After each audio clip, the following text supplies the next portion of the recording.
നമുക്ക് ഈസി ആയിട്ടൊരു ദാൽ കറി അല്ലെങ്കിൽ ഒരു പരിപ്പ് കറി എങ്ങനെ പെട്ടെന്ന് ഉണ്ടാക്കാൻ നോക്കാം. അപ്പോൾ ഞാനിവിടെ ഇത് ഉണ്ടാക്കുന്നത് നെയ്യിലാണ് കേട്ടോ. അതൊരു നോർത്ത് ഇന്ത്യൻ ഡിഷ് ആയതുകൊണ്ട് അവർ കൂടുതൽ നെയ്യിലാണ് ആഹാരങ്ങൾ ഉണ്ടാക്കുന്നത്. അപ്പം 2 ടേബിൾ സ്പൂൺ നെയ്യ് വെച്ചിട്ടുണ്ട്.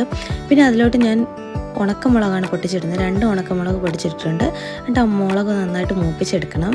ഇത് മൂത്ത് വരുമ്പോഴാണ് നമുക്കിതിലോട്ട് ജീരകം ചേർക്കേണ്ടത്. നമ്മൾ നോർത്ത് ഇന്ത്യൻ ഡിഷസിലൊന്നും അവർ കടുക് പൊട്ടിക്കത്തില്ല കേട്ടോ. അപ്പം ജീരകമാണ് ചേർക്കുന്നത്, നല്ല ജീരകം. എന്നിട്ട് നന്നായിട്ട് മൂപ്പിച്ചെടുക്കണം. മൂപ്പിച്ച് പൊട്ടിച്ചെടുത്തതിന് ശേഷം വേണം നമുക്കിതിലോട്ട് ബാക്കി ഇൻഗ്രീഡിയൻസ് ചേർക്കാൻ. അപ്പോൾ ഇവിടെ എൻ്റെ ജീരകം നന്നായിട്ട് മൂത്ത് വന്നിട്ടുണ്ട്. അപ്പം നമുക്ക് ഇതിൻ്റെ അകത്തോട്ട് പച്ചമുളകും അതുപോലെ തന്നെ സവാള അരിഞ്ഞത് എടുക്കാം. ഇതിനകത്ത് ഞാൻ 1.5 സവാളയാണ് എടുത്തിട്ടുള്ളത്. സവാള നമ്മൾ സാധാരണ എല്ലാ കറികൾക്കും വേണ്ടി മൂപ്പിക്കുന്നത് പോലെ വഴറ്റുന്ന പോലെ ഭയങ്കരമായിട്ട് അങ്ങ് വഴന്ന് പോകണ്ട, ജസ്റ്റ് ഒന്ന് കളറ് മാറിയാൽ മതി. അപ്പോൾ പെട്ടെന്ന് വഴന്ന് കിട്ടാനായിട്ട് അതിനകത്ത് കുറച്ച് ഉപ്പിടുന്നുണ്ട് ഞാൻ. അപ്പോൾ അത് ഉപ്പിട്ട് നന്നായിട്ട് മിക്സ് ചെയ്ത് കൊടുക്കണം. അപ്പോൾ ഇതൊന്ന് സവാള ഒന്ന് കടിക്കാൻ കിട്ടണം, അല്ലാതെ ഭയങ്കര വഴണ്ട് പോയാൽ കറിക്കൊരു ടേസ്റ്റ് ഉണ്ടാകത്തില്ല.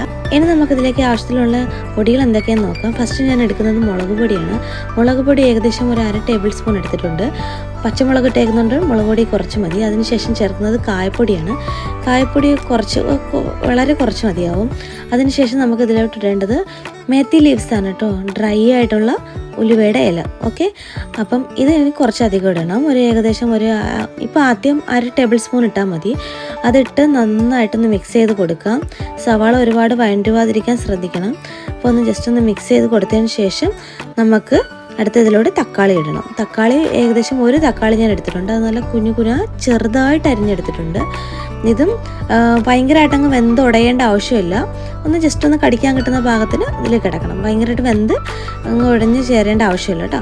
ഇനി നമുക്ക് ഇതിൻ്റെ അകത്തോട്ട് വേവിച്ച് വെച്ച പരിപ്പ് ചേർക്കാം. ഇത് ഞാൻ ഉപ്പും മഞ്ഞപ്പൊടിയും ഇട്ട് വേവിച്ച പരിപ്പാണ് കേട്ടോ. ഈ പരിപ്പ് നമുക്ക് ഈ ദാൽ കറി നമുക്ക് ഏത് പരിപ്പ് വേണമെങ്കിലും വെച്ചുണ്ടാക്കാം. ഓക്കെ, അപ്പോൾ ഞാൻ പരിപ്പ് ഇതേ ചേർത്തിട്ടുണ്ട്. ഇവിടെ എൻ്റെ പരിപ്പ് കറി നന്നായിട്ട് തിളച്ച് വന്നിട്ടുണ്ട്. ഓക്കെ, ഇനി നമുക്ക് ഇതിലോട്ട് കുറച്ചും കൂടെ മേത്തി ലീവ്സ് ഇട്ട് കൊടുക്കാം. അപ്പോൾ ഈ സമയത്ത് നല്ലൊരു മണം വരും കേട്ടോ. ഈ മേത്തി ലീവ്സും ഈ കറി എല്ലാം കൂടെ ഇതാകുമ്പോൾ നല്ലൊരു മണം വരും. ഈ കറിയുടെ സ്പെഷ്യാലിറ്റി തന്നെ ഈ മേത്തി ലീവ്സാണ്. ഇത് എത്രത്തോളം നമ്മൾ ഇടുന്നോ അത്രത്തോളം കറിയും നല്ല ടേസ്റ്റ് കൂടും, നമ്മുടെ ശരീരത്തിനും നല്ലതാണ് കേട്ടോ. ഉലുവയുടെ ഇലയൊക്കെ ഇത് നന്നായിട്ട് മിക്സ് ചെയ്ത് കൊടുക്കാം. അപ്പോൾ അത്രയല്ല കേട്ടോ നമ്മളെ പരിപ്പ് കറി. ഈസി ആൻഡ് ബീസി അല്ലേ.